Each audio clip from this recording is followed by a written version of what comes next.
Querido amigo, hoje temos como alvo estudarmos a primeira porção do texto das profecias de Oséias. Vamos estudar Oséias capítulo 1. Quando estudamos um pouco mais profundamente o profeta Oséias, ao compará-lo com alguns dos outros profetas, podemos dizer que nenhum outro profeta do Antigo Testamento, com a provável exceção de Jeremias, experimentou emoções religiosas tão profundas quanto Oséias.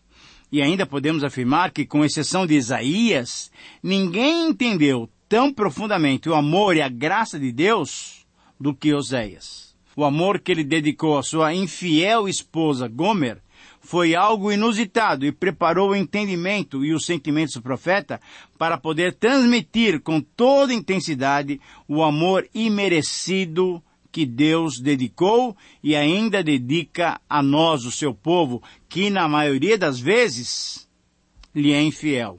Assim entendemos que o título apropriado para esse texto é Deus repreende a quem ama. O amor de Deus repreende aquele a quem ele ama. Capítulo 1 de Oséias. Pelo conteúdo da sua mensagem, pelo amor que ele demonstrou ao seu povo, Oséias tem sido chamado o Jeremias do Reino do Norte.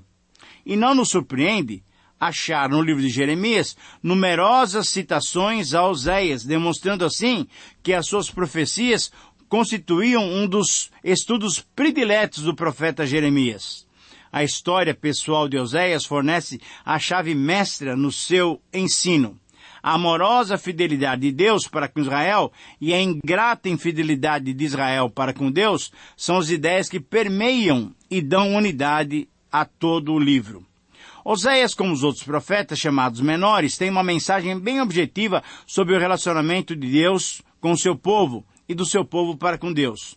Porém, o conteúdo dessas profecias muitas vezes tem sido distorcido por aqueles que buscam na palavra de Deus argumentos para suas posições teológicas, políticas e até sociais. Ao invés de serem honestos na interpretação correta dos textos, muitos têm usado a Bíblia por pretexto. Os liberais, por exemplo, e os pregadores do evangelho social têm usado muitos livros dos profetas menores, mas, infelizmente, têm falhado na apresentação da mensagem principal desses profetas. Entretanto, vamos mostrar alguns pontos importantes da mensagem desses livros e, especificamente, nesse caso, da mensagem de Oséias. Pontos importantes que estão sendo esquecidos por esses que estão dando um sentido meramente social e político à mensagem profética. Um destaque realmente importante que vemos nesse livro é a exortação desse profeta contra as alianças ímpias que o povo do norte, o reino de Israel, fazia. Uma exortação feita também contra as nações gentias, assim como contra o povo da nação do sul, isso é, o reino de Judá.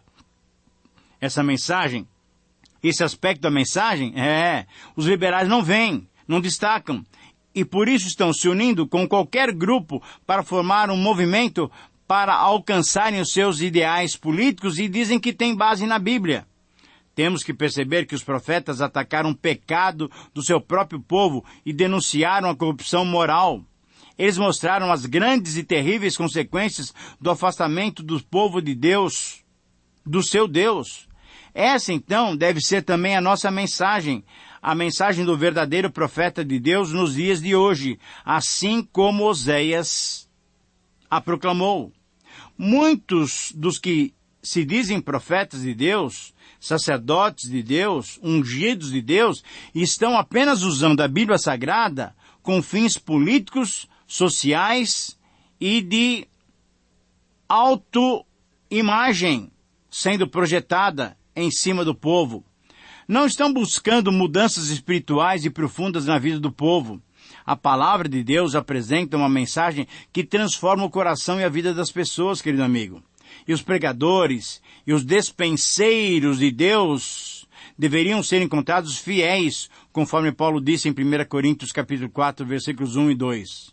O que pode ensinar, o que pode pregar um ministro, um profeta que não está vivendo a vida de comunhão com Deus? O que é que pode pregar? Qual é a mensagem de um pregador que quer usar a Bíblia para movimentos sociais e políticos? Qual pode ser a mensagem de pregadores que usam a Bíblia e muitas mensagens dos profetas menores para proclamar uma vida próspera e sem problemas para o povo de Deus, que não se arrepende, que não dá meia volta, que não busca a Deus reconhecendo seu pecado? Infelizmente, temos que responder e temos que reconhecer que a mensagem desses pseudo-pregadores não é genuína. Não é uma mensagem pura da palavra de Deus.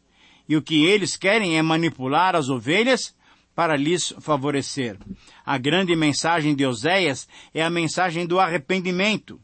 Deus perdoa, Deus ama, Deus quer abençoar, mas Deus perdoa o homem que realmente se arrepende, porque reconhece o seu pecado. Então, diante disso, a mensagem maravilhosa do Evangelho é que Deus oferece o arrependimento a uma pessoa que procura, de fato, a Ele, consciente do seu pecado. O Senhor oferece uma nova vida para todo aquele que, mesmo sendo pecador, procura arrependido o refúgio no Senhor. Como disse Paulo aos Romanos, Deus prova o seu próprio amor para conosco, pelo fato de ter Cristo morrido por nós, sendo nós ainda pecadores. Romanos 5:8. Então, diante dessa garantia do amor de Deus, da compaixão, da misericórdia de Deus, podemos afirmar que as acusações de Deus contra o pecado do seu povo, por mais severas que sejam, sempre revelam o seu imenso amor. Eu repito, esse é o princípio que podemos extrair do capítulo 1 de Oséias.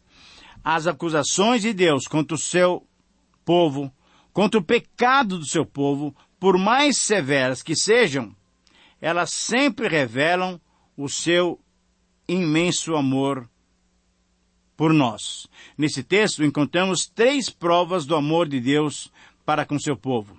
Em primeiro lugar, percebemos que Deus prova o seu amor ao nos revelar a sua palavra, versículos 1 e 2. Palavra do Senhor que foi dirigida a Oséias, filho de Beeri, nos dias de Uzias, Jotão, Acás, Ezequias, reis de Judá, e nos dias de Jeroboão, filho de Joás, rei de Israel.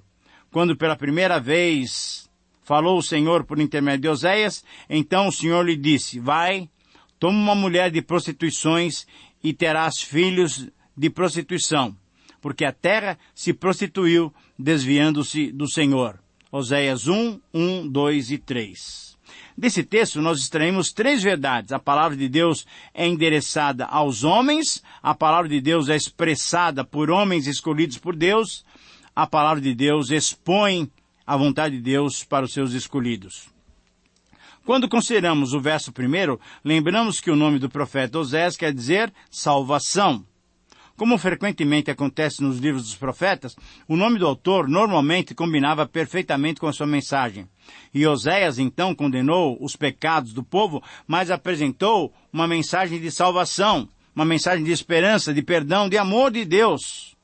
Ainda nesse verso, pelos nomes dos reis citados, podemos definir a data do livro de Oséias no 8º século a.C., na última geração, antes da destruição de Samaria e o cativeiro do povo de Israel, tomado pela Assíria, em 722 a.C.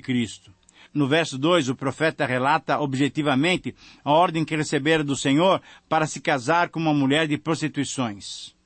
E além do casamento, Oséias deveria constituir um lar. Pois ele deveria ter filhos.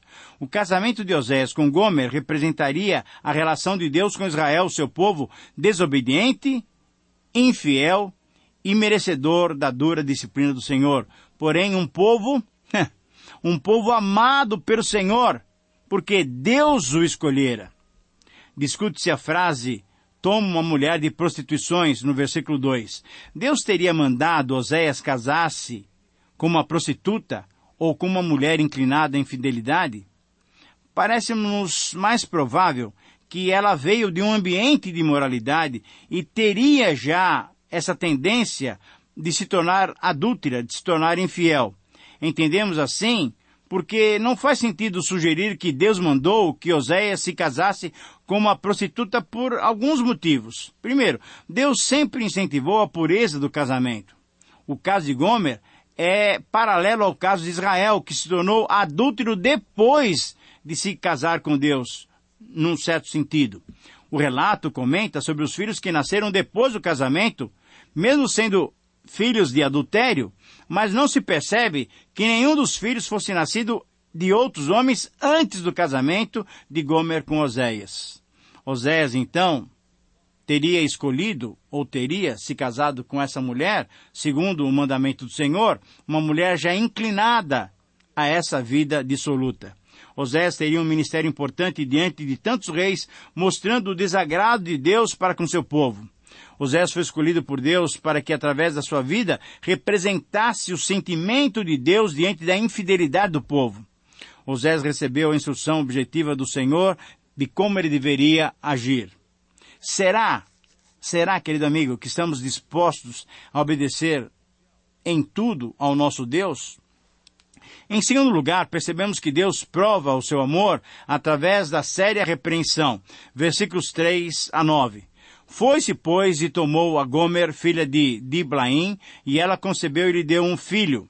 Disse o Senhor: põe o nome de Jezreel, porque daqui a pouco castigarei pelo sangue de Jezreel a casa de Jeú, e farei cessar o reino da casa de Israel. Naquele dia quebrarei o arco de Israel no vale de Jezreel. Tornou ela a conceber e deu à luz a uma filha. Disse o Senhor a Oséias: põe-lhe o nome de desfavorecida, porque eu não mais tornarei a favorecer a casa de Israel para lhe perdoar. Porém, da casa de Judá me compadecerei e os salvarei pelo Senhor seu Deus, pois não os salvarei pelo arco, nem pela espada, nem pela guerra, nem pelos cavalos, nem pelos cavaleiros. Depois de haver desmamado a desfavorecida, concebeu e deu à luz a um filho. Disse o Senhor a Oséias: põe-lhe o nome, não meu povo, porque vós não sois meu povo, nem eu serei mais vosso Deus. Nesses versos, nós percebemos então as reações de Deus para com seu povo. Primeiro, o juízo de Deus foi anunciado através do nascimento do Jezreel, isso é, Deus espalha. O amor de Deus é retirado através do nascimento de Lo-Ruama, isso é, da desfavorecida. E o povo de Deus é descartado através do nascimento de Lo-Rami, isto é, não meu povo. Nos versos 3 e 4, temos o relato, então, da formação da família de Oséias. Através dos nomes dos seus filhos, Deus ia mostrando a sua severa repreensão para com o povo. Gomer teve o primeiro filho. A frase, e deu-lhe um filho, parece nos mostrar que esse primeiro filho era do próprio Oséias. Deus ordenou que Oséias lhe desse o nome de Jezreel, que significa Deus espalha ou Deus semeia. O nome sugere os planos de Deus para Israel: espalhar o povo no cativeiro, semear para ele depois um povo purificado. O vale de Jezreel ou Megido foi o lugar de algumas batalhas decisivas. Jezreel foi a cidade onde moraram alguns reis de Israel e onde Jeú acabou com a casa de Acabe. Deus prometeu trazer castigo sobre a casa de Jeú, um dos maus reis de Israel, do Reino do Norte. E assim, Deus faria cessar o reino e o arco, o poder militar de Israel. Observando atentamente o versículo 4 e observando também o relato dos livros históricos dos reis, notamos que Deus usou Jeú para destruir a casa, a linhagem de Acabe, e lhe entregou o reino. Mas Jeú, infelizmente, não se dedicou ao Senhor. Ele foi usado pelo Senhor, mas não se dedicou ao Senhor. E ele imitou os pecados de Jeroboão I, filho de Nebate, o primeiro rei de Israel. Jeroboão II, o rei de Israel, quando Oséias escreveu a sua profecia, foi o penúltimo rei da linha de Jeú. Depois da morte dele, Zacarias, seu filho, reinou por 6 meses e foi assassinado, terminando assim a dinastia de Jeú. O povo estava sendo o quê? Espalhado, conforme o nome de Jezreel. Nos versos 5 e 7 encontramos o relato de que Gomer concebeu outra vez e teve uma filha. O nome dela, desfavorecida, ou Lo-Ruama, como traduzido em algumas Bíblias, significa não amada. podemos perceber como tudo indica que Oséias não foi o pai dessa filha de Gomer. Consideremos o seguinte: em contraste com o primeiro, e lhe deu, versículo 3, aqui diz que simplesmente ela deu à luz. Segundo, o nome dela sugere a rejeição pelo profeta da atitude de Gomer. Deus explicou o significado profético do nome Lo-Ruama. Ele não mostraria mais favor, graça, misericórdia e amor à casa de Israel, mas ainda teria compaixão para com Judá, Reino do Sul. Esse seria salvo não pela força militar, mas pelo poder de Deus. Isso aconteceria, pois Deus disciplina quem ama. E nos versos 8 a 9, temos o relato do nascimento do terceiro filho de Gomer, um outro menino que recebeu o nome de Lo-Ami, que quer dizer, não meu povo. De novo, como tudo indica, Oséias também não foi o pai dessa criança.